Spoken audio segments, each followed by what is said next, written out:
حضرات گرامی، جو ایک مسلمان کے دوسرے مسلمان پر حقوق ہے، ان میں سے ہم صرف 8 حقوق کا آج تذکرہ کریں گے، اور یہ مختلف احادیث میں نبی علیہ السلام سے جو ثابت ہیں ان میں سے چند ایک کا ہم ذکر کریں گے۔ پہلی حدیث جو صحیح بخاری کی ہے، حضرت ابو ہریرہ رضی اللہ تعالی عنہ اس کے راوی ہیں کہ رسول اللہ صلی اللہ علیہ وسلم نے ارشاد فرمایا کہ حق المسلم علی المسلم 5، کہ ایک مسلمان کے دوسرے مسلمان پر 5 حقوق ہیں۔ اس حدیث میں 5 حقوق کا تذکرہ ہوا ہے۔ نمبر 1، رد السلام، سلام کا جواب دینا۔ نمبر 2، وعیادۃ المریض، اس کے بیمار کی بیمار پرسی کرنا۔ نمبر 3، واتباع الجنائز، تو مسلمان محلے میں رشتہ دار ارد گرد فوت ہو جائے تو اس کے جنازے کی پیروی کرنا، جنازے میں جانا۔ نمبر 4، واجابۃ الدعوہ، کوئی دعوت دے تو اس کی دعوت کو قبول کرنا۔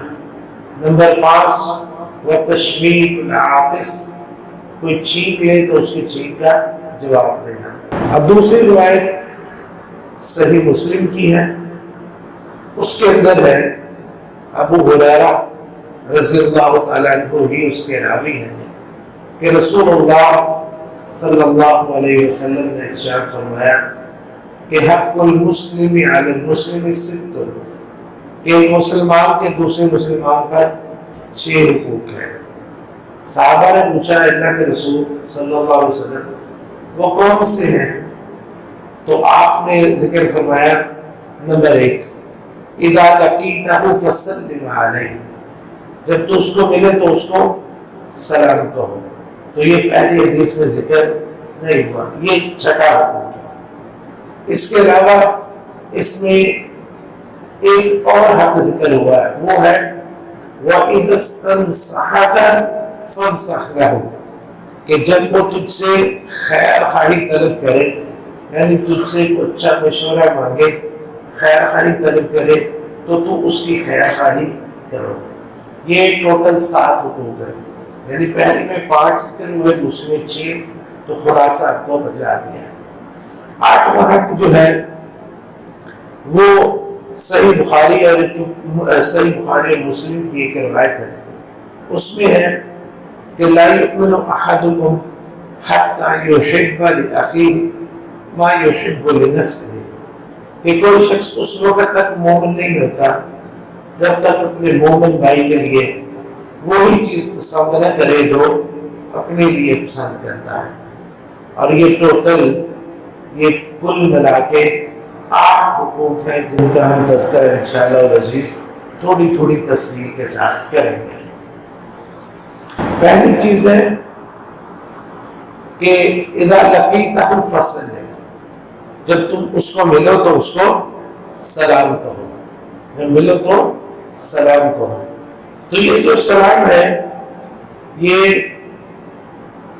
اللہ کا ذکر بھی ہے اور یہ دعا بھی ہے۔ السلام علیکم کہنا، اس میں اللہ کا ذکر بھی ہے اور دعا بھی ہے۔ جیسے کہ نماز کو آپ پڑھتے ہیں، اللہم انت السلام، اللہم انت السلام ومنک السلام، اے اللہ تو ہی سلام ہے اور سلامتی تجھ ہی سے ہوتی ہے۔ جب ہم اپنے بھائی کو کہتے ہیں السلام علیکم، اس کا مطلب ہوتا ہے کہ تجھ پر اللہ کی طرف سے سلامتیاں ہوں، کوئی پریشانی تجھے نہ چھوئے، کوئی بیماری تجھے پریشان نہ کرے، کوئی مصیبت تیرے قریب نہ پھٹکے، اللہ میرے بھائی کو سلامت رکھنا۔ السلام علیکم، تجھ پر اللہ کی طرف سے سلامتیاں ہوں۔ کتنی عظیم شان دعا ہے جو کہ ہمیشہ سے چلی آ رہی ہے، آدم علیہ السلام سے لے کے رسول اللہ صلی اللہ علیہ وسلم تک، اور آپ کی امت میں قیامت تک یہ چلے گی، حتیٰ کہ جب مومن جنت میں داخل ہو جائیں گے تو اللہ رب العزت بھی ان کو سلام کہیں گے، ان سلام علیکم، اور حتیٰ کہ فرشتے بھی ان کو وہاں پہ سلام کہیں گے۔ اور جب مومن آپس میں ایک دوسرے کو ملیں گے تو کیا کہیں گے؟ سلام علیکم طیبتم، یہ فرشتے کہیں گے، اور مومن کیا کہیں گے؟ تحیتہم یوم یلقونہ سلاما، کہ وہاں پہ بھی ایک دوسرے کو سلام میں کہیں گے۔ یہ ایسا عظیم الشان اللہ تعالیٰ نے مومنوں کو تحیہ دیا ہے اور ایسا استقبالیہ کلمہ کہا ہے کہ کائنات میں اس کی مثال نہیں ملتی۔ لوگ ایک دوسرے کو ملتے ہیں، good morning, good afternoon, good evening, good night, ایسے الفاظ، یہ یا صباح الخیر، صبح بخیر، دوپہر بخیر، شام بخیر، ایسے الفاظ بولتے ہیں۔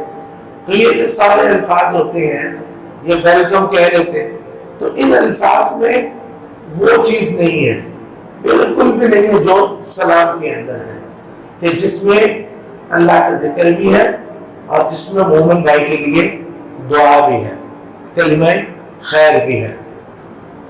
تو اس لیے رسول اللہ صلی اللہ علیہ وسلم ارشاد فرماتے ہیں کہ ان الیہود قوم حسد، کہ جو یہودی ہے نا بڑی ہی حاسد قوم ہے، بڑی ہی حاسد قوم ہے، اور یہ تم پہ بہت ہی حسد کرتے ہیں، مومنوں پر کے بہت ہی حسد کرتے ہیں۔ وَأَنَّهُمْ لَا يَحْسُدُونَنَا عَلَى شَيْءٍ كَمَا يَحْسُدُونَنَا عَلَى السَّلَامِ وَعَلَى آمِينَ، یہ تم سے جن چیزوں کا حسد کرتے ہیں ان میں سے دو چیزوں پر سب سے زیادہ حسد کرتے ہیں، دو چیزوں پر سب سے زیادہ حسد کرتے ہیں۔ کون سی دو چیزیں؟ نمبر ایک، السلام علیکم، وہ چاہتے ہیں کہ یہ سلام کہنا تم چھوڑ دو، اتنی ان کو تکلیف ہوتی ہے کہ اتنا خوبصورت کلمہ ان مسلمانوں کو مل گیا۔ اور بعض روایات میں جمعے کا بھی آتا ہے، جہاں پہ دو چیزیں، بعض میں جمعے کا آتا ہے کہ انہیں جمعے کی بڑی تکلیف ہے کہ ان کو اتنا اچھا دن مل گیا جمعے کا دن، تو ایک سلام کی ان کو بڑی تکلیف ہوتی ہے کہ جو ہے نا یہ سلام ایک دوسرے کو کہتے، اتنا خوبصورت کلمہ بولتے ہیں، تو اس لیے ان کو تکلیف ہوتی تھی۔ وہ آ کے کہتے تھے نبی علیہ السلام کے پاس جب آتے تو کئی دفعہ بولتے السلام علیکم، السلام علیکم، جس کا مطلب کیا ہوتا ہے کہ تم پر تباہی ہو، تم تباہ ہو۔ نبی علیہ السلام نے سنا تو آپ نے کہا وعلیکم، وعلیکم، تم پر۔ حضرت عائشہ صدیقہ رضی اللہ تعالیٰ عنہا ان کو بڑا غصہ آیا، مہاراج خاموش ہو گئی۔ پھر ایک دفعہ واقعہ ہوا، پھر نبی علیہ السلام نے اسی طرح جواب دیا، پھر ایک دفعہ واقعہ ہوا، تین دفعہ، پھر آخر میں کہا السلام علیکم۔ تو حضرت عائشہ صدیقہ رضی اللہ عنہ بولتی ہیں کہ وعلیکم السلام ولعنۃ اللہ وغضبہ یا عبد الطاغوت یا اولاد الخنازیر، کہ اے خنزیروں کی اولاد، اے بندروں کی اولاد، تم پر اللہ کی لعنت ہو، تم پر اللہ کا غضب نازل ہے۔ تو نبی علیہ السلام نے بہرحال منع کیا، تو فرمایا کہ عائشہ میں نے جب ان کو وعلیکم کہہ دیا تو ان کی دعا تو قبول نہیں ہونی، میری قبول ہو جائے گی، ان پر تباہی آ جائے گی۔ تو اتنا ہی کہنا کافی تھا کہ وعلیکم، اتنا جو ہے تم نے جو کہا ہے صحیح درست نہیں ہے۔ تو بہرحال تو مقصد یہ ہے کہ یہ السلام علیکم اللہ تعالیٰ نے مسلمانوں کو تحفہ ایسا شاندار عطا فرمایا ہے کہ جس میں ہم اپنے بھائی کے اللہ کا ذکر بھی کرتے ہیں، اپنے بھائی کے لیے دعا بھی کرتے ہیں اور نیکیاں بھی حاصل کرتے ہیں۔ جیسے کہ ایک حدیث میں آتا ہے، ایک بندہ گزرا، اس نے سلام کیا تو فرمایا 10، دوسرے کو اگر میں 20 اور تیسرے کو فرمایا 30۔ کیا مطلب؟ تفصیل اس کی حدیث میں آئی۔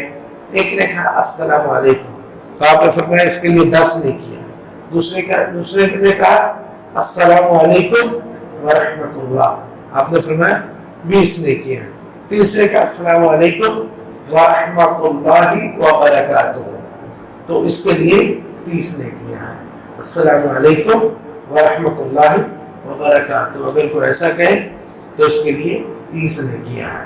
پہلا حق ہے مسلمان کو ملے تو اس کو ملتے ہی بعض لوگ ہاں بھی سنا کیا چال ہے وہ ٹھیک ہے آجا بھی ہوں، یعنی ایسے الفاظ بولتے ہیں، کیا کہنا فوراً السلام علیکم، اس کو اپنی عادت بنا لیں۔ اور دیکھیں یہ مسلمان ایک دوسرے کو جب بھی ملتے تھے نا تو ایک دوسرے کو سلام ہی کہتے تھے، اور آج کوئی اجنبی ہمارے قریب سے گزر کے السلام علیکم کہہ دے تو ہم فوراً مڑ کے اس کی طرف دیکھنے لگتے ہیں، یار یہ ہے کون سی ہے، یہ تھا کون، ہوتا نا ایسے، یار یہ تھا کون جس نے مجھے اسلام کہی۔ اور یہ قیامت کی علامات میں سے ایک علامت ہے۔ نبی علیہ السلام نے فرمایا کہ قیامت کے نزدیک سلام صرف اس کو کہی جائے گی جس کو بندہ جانتا ہے، جس کو بندہ جانتا ہے صرف اس کو سلام کہے گا، جس کو جانتا ہے اس کو سلام نہیں کرے گا۔ تو اس لیے یہ مفت کی نیکیاں ہیں جو ہم گوا دیتے ہیں، جن کو ہم ضائع کر دیتے ہیں۔ حضرات گرامی، دوسرا حق جو ہے ایک مسلمان کا دوسرے مسلمان پر وہ ہے رد السلام، جو کہ صحیح بخاری کی روایت ہے، اس میں ہے رد السلام کہ سلام کا جواب دینا۔ اچھا دیکھیں، السلام علیکم کہنا مستحب ہے، السلام علیکم کہنا مستحب ہے، بلکہ ہم اس کو کبھی واجب بھی کہہ سکتے ہیں، کیونکہ نبی علیہ السلام نے بعض دفعہ یہ بھی کہا کہ دیکھو اگر کوئی سلام نہ کہے تو اس کی بات کا جواب نہ دو، تو لیکن اس میں جو ہے وہ بعض علماء نے کہا کہ مستحب ہے سلام کہنا، اور بعض نے کہا واجب ہے، لیکن جو سلام کا جواب دینا ہے وہ واجب ہے، وہ ضروری ہے۔ اگر کوئی السلام علیکم کہے تو اس کو وعلیکم السلام کہنا ضروری ہے، یہ مسلمان کا حق ہے۔ اور وعلیکم السلام اور سلام کا جو جواب ہے، ہمیں اللہ تعالیٰ نے یہ سکھایا ہے کہ وَإِذَا حُيِّيتُم بِتَحِيَّةٍ فَحَيُّوا بِأَحْسَنَ مِنْهَا، کوئی تحفہ دے تو اس سے اچھا تحفہ دو۔ اگر تو کہ السلام علیکم تو اس کو کیا کہنا ہے؟ وعلیکم السلام ورحمۃ اللہ، جتنا زیادہ کہ اتنا اچھا، وعلیکم السلام ورحمۃ اللہ وبرکاتہ۔ تو یہ تین، اگر کوئی آگے کہتے وعلیکم السلام علیکم ورحمۃ اللہ وبرکاتہ ہی کہہ دے تو اس کو ہم اس سے افضل جواب کیسے دے سکتے ہیں؟ بعض احادیث میں یہ الفاظ وَمَغْفِرَتُهُ کے بھی آتے ہیں، وَمَغْفِرَتُهُ کے بھی آتے ہیں، شیخ البانی نے اسے صحیح کہا۔ اس لیے اگر کوئی السلام علیکم ورحمۃ اللہ وبرکاتہ کہتا ہے تو اس کو کوئی کہے وعلیکم السلام ورحمۃ اللہ وبرکاتہ ومغفرتہ کہے تو یہ جو ہے وہ زیادہ اچھا، زیادہ درست ہے، تو یہ الفاظ بھی ثابت ہے۔ تو یہ سلام کا جواب دینا جو ہے یہ واجب ہے، یہ ضروری ہے۔ تو اس لیے وعلیکم السلام یہ ایک مسلمان کا حق ہے، تو اس کو اس کے تحفے کا جواب جو ہے دیا جائے کہ تم پر بھی سلامتی ہے، تم پر بھی سلامتی، اللہ تمہیں بھی سلامت رکھے۔ تیسرا حق ہے وہ عیادت المریض، کہ مریض کی عیادت کرنا، یعنی کہ مسلمان بھائی بیمار ہو جائے تو اس کی عیادت کرنی چاہیے۔ اور یہ خاص طور پر ہمیں کیسے پتہ چلتا ہے؟ کوئی عزیز ہے، رشتہ دار ہے، ہمسایہ ہے، اور ایک بہت بڑا ذریعہ جو ہے وہ مسجد ہے، کہ مسجد میں خاص طور پر جو نمازی مستقل آتے ہیں ایک دوسرے کا پتہ ہوتا ہے کہ فلاں نمازی جو ہے وہ آتا ہے، کوئی ایک آدھ دفعہ تو چھٹی ہو جاتی، مستقل نہ ہو تو پتہ کرنا چاہیے کہ آپ بھائی پہنچ نہیں رہے، یا پتہ چلے کہ بیمار ہے تو بیمار پرسی کرنی چاہیے، اس کی حال چال پوچھنا چاہیے، اس کے لیے کوشش کرنی چاہیے کہ مسلمان بھائی کو تنگ یا پریشان نہ کیا جائے، بیمار پرسی کے لیے جائیں تو تھوڑا وقت اس کے لیے بیٹھیں، اور اگر کوئی جاتے ہوئے ہم کسی بیمار پرسی کے لیے اس کے لیے کوئی چھوٹا موٹا کوئی تحفہ لے جائیں تو یہ بھی بڑی اچھی بات ہے، کوئی تحفہ دے دینا کسی کو، یا ویسے بھی چلے جائیں، انشاءاللہ اس میں بھی کوئی حرج نہیں، ویسے بھی چلے جائیں، کسی کے پاس جانا ہی یہ تحفہ ہوتا ہے۔ تو یہ اس کے لیے ضروری نہیں ہے کہ کوئی بہت زیادہ بیمار ہو، ہمارے سلف صالحین معمولی کسی کے سر میں درد ہوتا تو اس پہ بھی بیمار پرسی کرتے تھے، معمولی کسی کو بات ہو تو اس پہ بھی بیمار پرسی کرنی چاہیے، اور ہمارے لیے بہت آسان ہے، اب تو بیمار پرسی کرنا بہت آسان ہے، واٹس ایپ پہ ایک میسج کر دیا جائے، واٹس ایپ پہ ایک میسج کر دیا جائے کو ریٹرن ٹائپ کر دیا جائے یا اس کو وائس میسج کر دیا جائے، کتنا آسان ہے کہ اس کے لیے آپ کو وقت بھی نہیں نکالنا پڑا اور بھائی کو تنگ بھی نہیں ہوا کہ وہ کہاں ہے کہاں نہیں ہے، اس سے ٹائم لے کے جانا، واٹس ایپ پہ آپ ایک میسج کر دیں بھی آپ کی جو ہے اس سے کیسی ہے، طبیعت کیسی ہے، پتہ چلا تھا۔ تو یہ بڑی ایک آسان کی بات کرتے ہیں، بڑا یہ آسان ہمارے لیے پھر ہو گیا، کیونکہ یہ دیکھیں اتنا اجر کا کام ہے۔ نبی کریم صلی اللہ علیہ وسلم نے فرمایا، بڑے اس کے فضائل ہیں، ہم سارے ذکر نہیں کر سکتے، چند ذکر کرتے ہیں، 2-3۔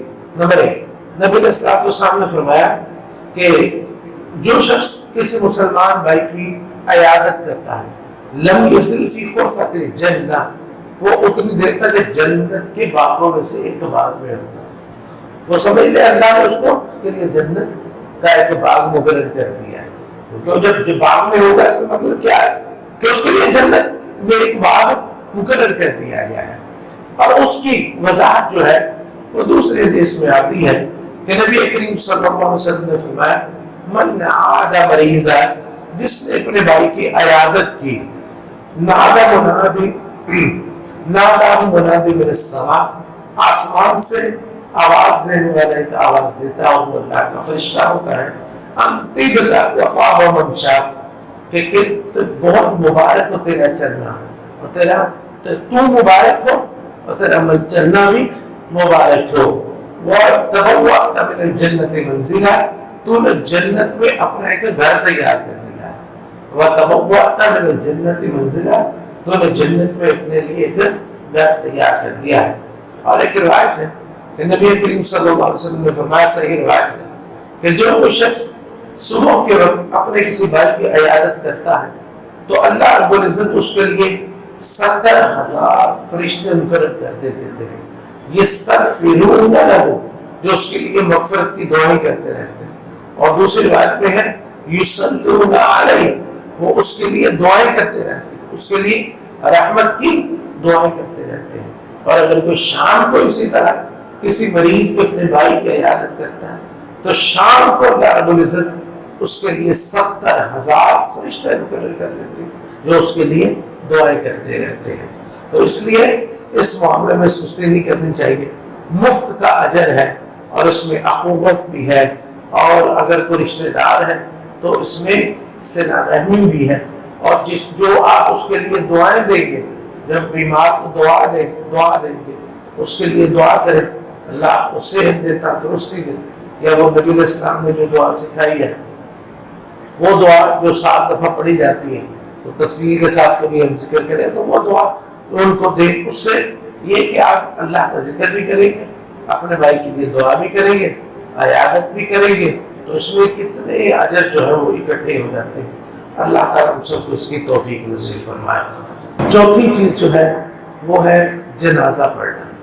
اگر کوئی بھی بھائی مسلمان بھائی فوت ہو جاتا ہے تو اس کا جنازہ پڑھنا، جنازہ پڑھنا جو ہے یہ فرض کفایہ ہے، یعنی امت میں سے کچھ لوگوں کو لازمی اس میں شریک ہونا چاہیے، اور جو شریک ہوتا ہے وہ اپنے لیے ہی اجر جو ہے وہ اکٹھا کر لیتا ہے۔ کتنا اجر کر لیتا ہے؟ حضرت عبداللہ بن عمر رضی اللہ تعالیٰ عنہ، انہوں نے حضرت ابو ہریرہ رضی اللہ عنہ سے سنا کہ آپ فرماتے ہیں کہ نبی علیہ الصلوۃ والسلام نے فرمایا کہ جو شخص کسی کے جنازے میں شرکت کرتا ہے تو اس کو اللہ رب العزت 1 کی رات اجر عطا فرماتے ہیں، اور جو دفن میں بھی شریک ہوتا ہے اس کو 2 کی رات عطا فرماتے ہیں۔ تو حضرت ابو ہریرہ رضی اللہ عنہ روایت کرتے ہیں کہ نبی کریم صلی اللہ علیہ وسلم سے پوچھا گیا، اے اللہ کے رسول، قرات کیا ہوتا ہے؟ قرات کیا ہوتا ہے؟ کیونکہ قرات جو ہے ایک چھوٹا پیمانہ ہوتا ہے اور قرات بڑا پیمانہ بھی ہوتا ہے، لیکن جو نبی کریم صلی اللہ علیہ وسلم نے قرات ذکر کیا وہ بہت بڑا قرات ہے۔ تو آپ سے پوچھا کہ وہ قرات کیا ہے، تو آپ نے فرمایا کہ سب سے چھوٹا قرات جو ہے وہ احد پہاڑ جتنا ہے، وہ احد پہاڑ جتنا ہے، کروڑوں اربوں ٹن اس کا وزن اس پہاڑ کا، ہم ذرا اس کو کوئی اس کا وزن کا اندازہ کر سکتا ہے تو اس پہاڑ کا کتنا وزن ہے کہ جس کے گرد چکر لگانا ایک تقریباً 6 یا 9 کلومیٹر، دو طرح کے لوگ بتاتے ہیں کہ جس کے گرد ایک چکر لگائے تو کم از کم 6 کلومیٹر کا سفر بنتا ہے، اور بعض کہتے ہیں 9 کلومیٹر کا سفر بنتا ہے. اور پھر اس کی اونچائی، اور پھر وہ زمین کے اندر کتنا ہے اور اس کا وزن کتنا ہے. جب اعمال تلیں گے تو جس کے نامہ اعمال میں ایسے کوئی ہزاروں کے حساب سے یا سینکڑوں کے حساب سے پہاڑ ہوں گے تو اس کا نامہ اعمال نیکیوں کا کتنا بڑا ہوگا، کتنا بھاری ہوگا اور کتنا وزنی ہوگا. اللہ تعالیٰ میں اس کی توفیق نصیب فرمائے. تو عبداللہ بن عمر رضی اللہ عنہ کی حدیث سنی، حیران رہ گئے، اور ان کو جیسے یقین نہ آئے انہوں نے ایک بندے کو بھیجا کہ جاؤ حضرت عائشہ رضی اللہ عنہ سے پوچھ کے آؤ، یہ بات ہم نے سنی ہے، کہیں کو غلطی تو نہیں لگ رہی. تو حضرت عمر، عبداللہ بن عمر اس طرح کیفیت میں جیسے کینکریاں سی ہاتھ میں پکڑی ہیں اور ان کو ایک ہاتھ سے دوسرے ہاتھ میں پلٹ رہے ہیں اس طرح، حتیٰ کہ بندہ جو گیا وہ جواب لے کے آیا حضرت عائشہ رضی اللہ عنہ سے کہ واقع حضرت عائشہ فرماتے ہیں نبی علیہ الصلوۃ والسلام نے واقع ہی ایسے فرمایا ہے. تو حضرت عبداللہ بن عمر کے ہاتھ میں کینکریاں پکڑی تھی، زور سے زمین پہ ماری، پھینک دی تو کہنے لگے لقد فرطنا فی قراریط کثیرا، ہائے افسوس کہ ہمیں پہلے اس حدیث کا پتہ ہی نہیں، ہم نے اتنے کی رات ضائع کی، اتنے کی رات ہم نے ضائع کر دی. تو اب یہ حدیث جو ہے ہم سب کو پتہ ہے، تو اس لیے ان کی راتوں کو ضائع نہیں کرنا چاہیے. اور خوش قسمت ہے وہ لوگ، خوش قسمت ہے وہ لوگ جن کو اللہ رب العزت اپنے گھر میں بلاتے ہیں، مکہ میں جاتے ہیں یا مدینہ میں جاتے ہیں. ایک نماز میں کتنے جنازے وہ پڑھتے ہیں. بعض دفعہ حج کے ایام میں تو 50 یا اس سے بھی زیادہ جنازے ہو جاتے ہیں بعض دفعہ. اور مکہ میں ویسے ایک جنازہ پڑھنے کا اتنا اجر ہے تو مکہ میں ہر نماز کا اجر جو ہے وہ 10 گنا بڑھ جاتا ہے، اور ہر نماز میں اتنے جو ہے وہ جنازے مل جاتے ہیں. اس لیے زیادہ سے زیادہ کوشش کرنی چاہیے، اللہ جس کو توفیق دے عمرے کے لیے جائے، حج کے لیے جائے، وہاں جو اجر بہت زیادہ ملتے ہیں ان میں سے ایک یہ جنازوں کا اجر ہے. اتنے جنازوں کا اجر مکہ میں بھی اور مدینہ میں بھی، کیونکہ وہاں جو بھی فوت ہوتے ہیں ان کے جنازے جو ہے وہ حرم میں ہی پڑھے جاتے ہیں، حرمین میں ہی پڑھے جاتے ہیں. اللہ تعالیٰ ہم سب کو اس کی توفیق نصیب فرمائے. 5واں حق جو ایک مسلمان کے اوپر ہے وہ ہے کہ دعوت کو قبول کرنا، اجابت ہوتا ہے دعوت. کوئی مسلمان دعوت دے تو اس کو دعوت کو قبول کرنا. تو اس کو ذکر کرنے سے پہلے ہم پہلے بھی کئی دفعہ ذکر کر چکے ہیں کہ دعوت دینا ہمارے یہاں ایک بہت بڑی منافقت بن گئی ہے کہ ہم نا اب اس کو بولتے ہیں صلح مارنا، صلح مارنا ہے تو صلح مارو جی. اس کو مطلب کیا ہوتا ہے کہ ایک رسم پوری کرنا، ایک عادت پوری کرنا. اور اگر کسی کو کہ کھانا کھا لے وہ سچ مچ بیٹھ جائے نا تو ہمارے یہاں کیا ہوتا ہے یار انہوں صلح بھی مارنی بڑا بھوکا سچی مچی بہ جاتا ہے. یعنی ہم منافقت ہماری دعوت میں ہوتی ہے، لیکن صحابہ کرام ایسے نہیں تھے. نبی علیہ الصلوۃ والسلام اور آپ کے زمانے میں ایسا نہیں ہوتا، ہمارے سلف صالحین ایسا نہیں ہوتے تھے. وہ دعوت دیتے تھے پورے خلوص کے ساتھ دیتے تھے، اور جب تو بیٹھ جاتا تو اس کو بھی پوری محبت کے ساتھ بٹھاتے تھے اور اجر کی نیت رکھتے تھے. تو یہ دعوت قبول کرنا، اور خاص طور پر اگر ولیمے کی دعوت ہو، ولیمے کی دعوت ہو تو اس دعوت کو قبول کرنا چاہیے، چاہے دعوت چھوٹی ہو بڑی ہو، حقیر بھی ہو کتنی بھی، تو اس کی دعوت کو جو ہے کوشش کرنی چاہیے کہ قبول کرے. لیکن کچھ چیزیں ہیں وہ اس میں شرط ہے. نمبر 1 کہ اس دعوت میں کوئی منکر نہ ہو. مثلا جس دعوت میں ڈھول ہو، میوزک ہو، شراب چل رہی ہو، ایسی ویسی چیزیں، یا ایسی دعوت ہو جو غیر اللہ کے نام پر ہو، یا ایسی دعوت ہو جو کسی بدعت کی ہو. کھانا جو ہے جیسے وہ بدعت کا کھانا ہو، جیسے یہ لوگ جو ہے وہ ایسے کسی فوتگی پر دعوتیں باقاعدہ دیتے بکتے ہیں، یہ نہ. نمبر 2 ایسے شخص کی دعوت نہ ہو کہ جس سے کنارہ کشی کرنا شرعی طور پر ضروری ہو. نمبر 3 دعوت دینے والا مسلمان ہو، کیونکہ مسلمان کا مسلمان پر حق ہے. نمبر 4 جو کھانا ہے وہ بھی جائز کھانا ہو، وہ کھانا بھی جائز و حرام نہ ہو. نمبر 5 یہ بھی دیکھنا چاہیے کہ اس دعوت کو قبول کرنے سے کوئی واجب نہ چھوٹ جائے. مثلا کوئی نماز کے وقت میں دعوت دے تو اس سے فرض رہ جائے انسان کا تو ایسی دعوت بھی قبول کرنا ضروری نہ ہو. نمبر 6 اس دعوت میں ضرر نہ ہو, کسی کے لیے کوئی نقصان نہ ہو, تو یہ بھی جو ہے وہ ضروری ہے. مثال کے طور پر ایک بندہ شوگر کا مریض ہے, کوئی اسے کہے جی آپ یہ کولڈ ڈرنک پیئے, بوتل پی لیں, وہ بیچارہ جو ہے اس کی شوگر آئی ہو جائے. تو بلڈ پریشر کا مریض ہو, کوئی اسی طرح یعنی کوئی مریض ہے تو وہ نہیں, تو اس کے لیے ضروری نہیں ہے وہ دعوت قبول کرنا. تو اسی طرح ساتویں چیز ہے کہ وہ دعوت اس کے لیے خاص ہو. یہ نہ مثلا ایک بندہ کہتا ہے ساری مسجد والوں کو دعوت ہے, تو وہ یہ سب کے لیے دعوت ہے, وہ انفرادی دعوت نہیں ہے. تو جو شریک ہو جائے ٹھیک ہے, جو نہ ہو تو انفرادی یہ دعوت نہیں ہے. یعنی بائی نیم جیسے دعوت ہوتی ہے تو ایسے ہو تو وہ قبول کرنا ضروری ہے. حضرات گرامی, ایک مسلمان کے جو مسلمان پر حقوق ہیں ان میں سے چھٹا حق یہ ہے کہ وَيُشَمِّتُهُ إِذَا عَطِسَ, کہ جب اس کو چھینک آئے تو اس کی چھینک کا جواب دے. کیا جواب دے؟ تشمیت کا مطلب ہوتا ہے کہ اس کو جو شرعی دعا دینا. تو نبی علیہ السلام نے ہمیں جو چھینک کے آداب بتلائے وہ یہ ہے کہ جس کو چھینک آئے وہ کہے الحمدللہ. یہ بعض احادیث میں الحمدللہ رب العالمین بھی آتا ہے. کیا کہے؟ الحمدللہ, الحمدللہ رب العالمین کہے. تو کچھ اور الفاظ بھی آتے ہیں, لیکن بعض لوگ جو کہتے ہیں نا شکر الحمدللہ, تو یہ لفظ شکر یہ اضافہ ہے. یہ شکر جو لفظ ہے یہ اضافہ ہے, تو اس لیے یہ صرف الحمدللہ کہنا چاہیے. صرف الحمدللہ یا الحمدللہ رب العالمین. یہ دوسرے الفاظ کچھ آتے ہیں تو وہ دیکھنا چاہیے جو مسنون الفاظ ہیں ان پہ اتفاق کرنا چاہیے. اور جو شخص سنے وہ کیا کہے؟ وہ کہے یرحمک اللہ, اللہ تجھ پہ رحم کرے. کتنے خوبصورت الفاظ ہیں جو اللہ رب العزت نے ہمیں عطا فرمائے. السلام علیکم, الحمدللہ, یرحمک اللہ. یہ دیکھیں یہ چیزیں جو ہے ہمیں نا ان سے سبق سیکھنا چاہیے کہ کلمات ترحیب, کسی کو ویلکم کہنا ہو تو کون سے الفاظ ہمیں استعمال کرنا چاہیے. جو لوگ عرب لوگوں سے ملتے ہیں نا ان کی بڑی اچھی عادت ہے, وہ جو ایک دوسرے سے ملتے ہیں نا تو بڑی دیر تک ایک دوسرے کو دعائیں دیتے رہتے ہیں. حیاکم اللہ, یا اللہ یرحمک, اللہ یسلمک, اللہ یسلمک, اللہ یعطیک العافیہ, اللہ تمہیں عافیت دے, اللہ تجھ پر سلامتی بھیجے, اللہ تجھ کو شرور سے محفوظ رکھے. تو ہم ایک دوسرے سے ملتے ہیں, ہاں جی ہو ورسنا کی یاد, ہو ورسنا کی یاد, ہو ورسنا کی یاد, ہو ورسنا ہی نہیں ہو کر.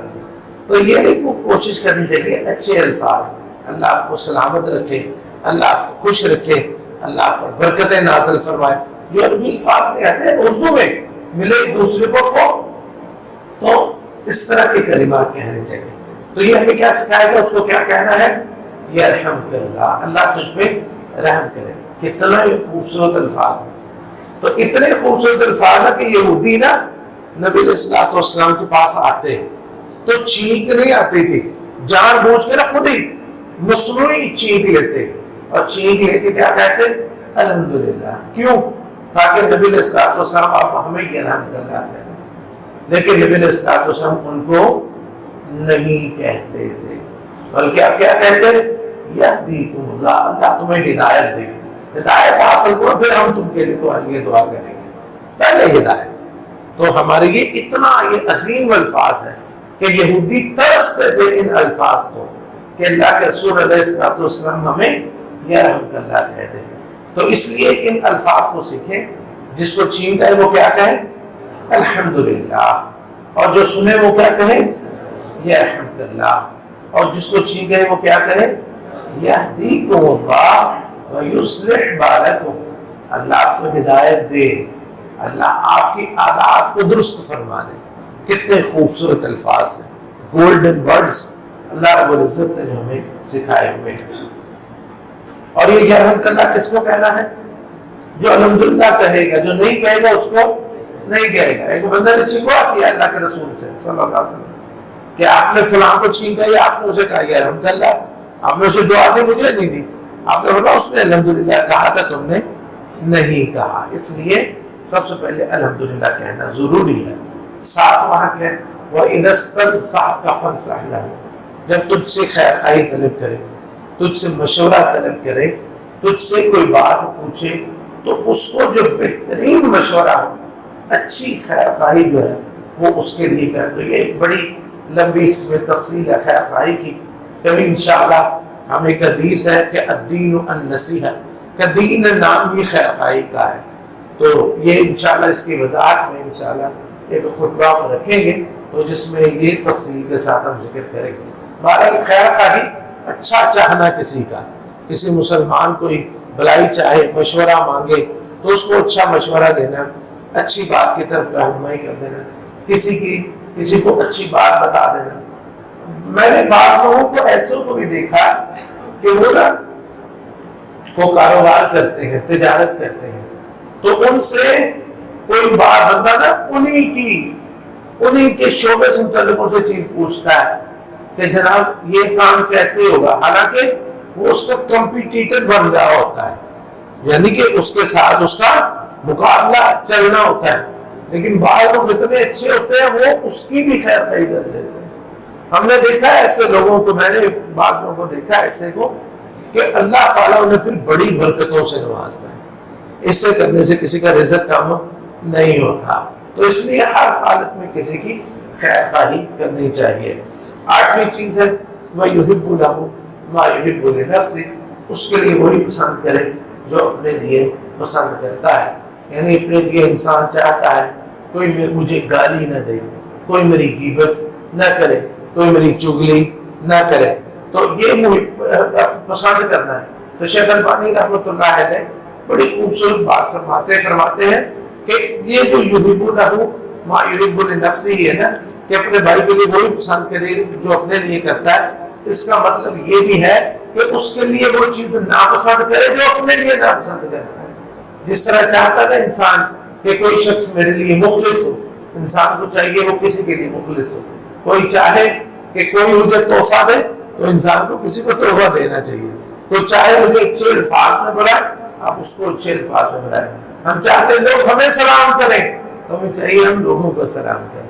تو اس لیے وہ چیزیں جو ہم چاہتے ہیں اپنے لیے ناپسند کرتے ہیں کہ کوئی ہم پر ظلم کرے، کوئی ہم کو گالی دے، کوئی ہمارے گھر میں جان کے کوئی ہماری بہن، بیٹی، ماں، بیوی پر بری نظر ڈالے، اس کو ہم ناپسند کرتے ہیں، تو کسی لیے کے لیے بھی ناپسند کرے۔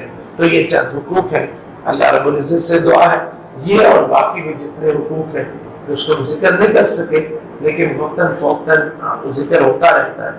اللہ تعالیٰ ہمیں اپنے بھائیوں کے لیے یہ حقوق پورے کرنے کی توفیق نصیب فرمائے، اور اللہ رب العزت سب سے پہلے ہمیں جو سگے بھائی ہیں ان کے ساتھ محبت کے ساتھ، پیار کے ساتھ رہنے کی توفیق نصیب فرمائے۔ پھر جو عزیز رشتہ دار ہیں، رحم کے رشتے ہیں، یا جن کے ساتھ اور اسی طرح جن کے ساتھ ہمارا اسلامی تعلق ہے، جو ہمارے پڑوسی ہیں، مسجد کے ساتھی ہیں، اسلام کا تعلق ہے، دین کا تعلق ہے، ان کے ساتھ اللہ تعالیٰ ہمیں اچھا سلوک کرنے کی توفیق نصیب فرمائے۔